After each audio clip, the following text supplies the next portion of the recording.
to affect the blitzing, because it seems like some of those guys have gotten in there really quick. There was a block by Jair on one of Fernando's passes, and I mean, blitzes don't do any good if they don't finish. Yeah, I mean, fast guys are fast, so everything we want to do doesn't matter if we're blitzing from inside or outside or trying to run down tunnel or jailbreak screen. It's if we can get more guys that have some special qualities that are different than who they're playing against, and we can get them to shrink that gap between the knowing and the doing, then I think we can see some improvement.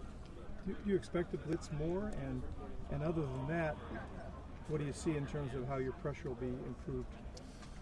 Well, it's still early. It's spring is probably an early time right now. I'm asking the guys, I'm putting the guys in different situations. We'll blitz some guys to see kind of what their tools are.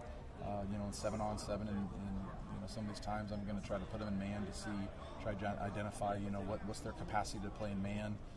Out here I can see different matchups. I can call some calls. A man in the press versus a faster guy, or in the slot versus a faster guy, man versus a bigger guy. I'm really trying to assess, what are they naturally gifted at, and what comes easy. And those are the plays, those are the calls that I'm going to kind of continue to emphasize here as we develop their deficiencies.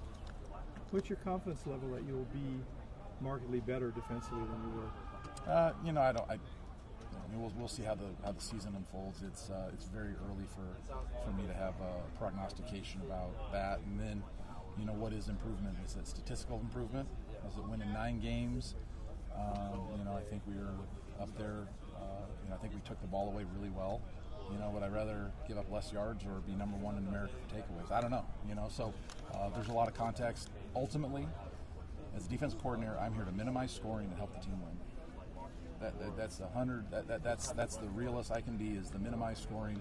Stats are stats, and they definitely paint a picture of what your defense can do. So I'll probably be non-committal with what improvement is, but we want to give up less points, and we want to win more games. Anybody in particular jumping out so far?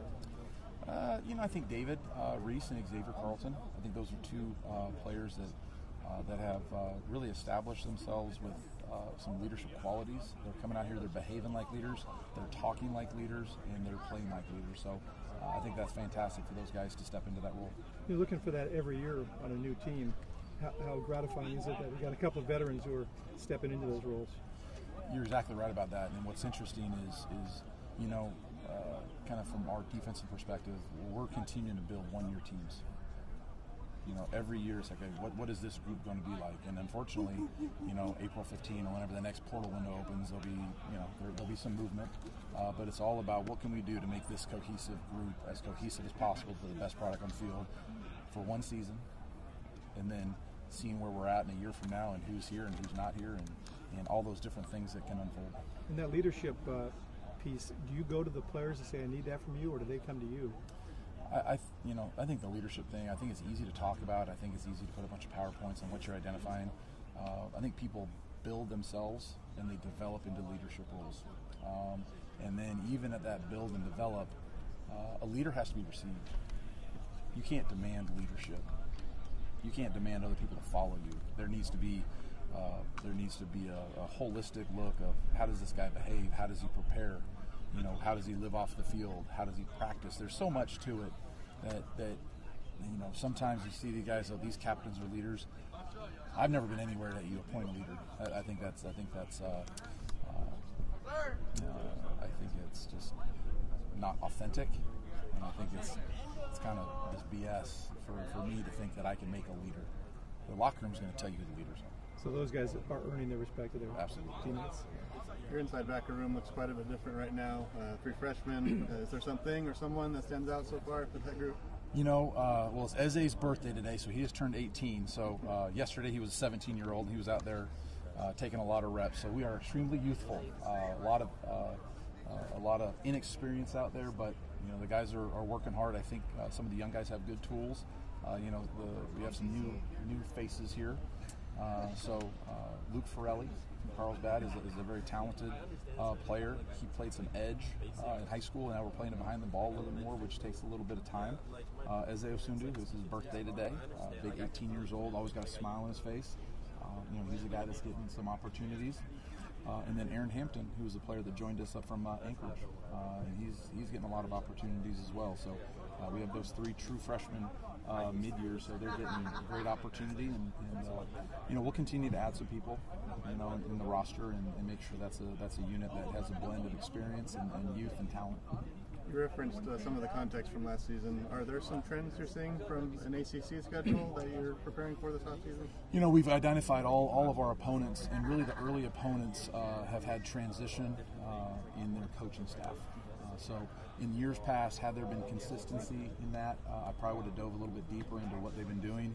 But with another portal window open and not knowing who the final roster is going to be, and then the transition of the coaching staffs, and all of this is pre-spring. There's no information, there's no articles, there's nothing. So right now we're kind of holding serve on kind of some of those traditional off-season studies, because the collection of the coaches and the collection of the players is just really in flux right now, early in the season. You're going back to a region where you spent a lot of time playing at Wake Forest when you've been in North Carolina. Is it kind of fun for you to think about going back into the Southeast area? Yeah, I think the East and the Southeast, and up in even the Northeast region with some of the Syracuse and then the North Carolina region with all the schools. I think it's a great footprint for us. I think it's great that we're going to have some access into those spots. I think we're still pretty primarily a West Coast operation. You feel like we're really starting to dig deep into Texas. They do a good job of producing football players. So I think we'll be mindful of kind of where we get into in terms of the recruiting.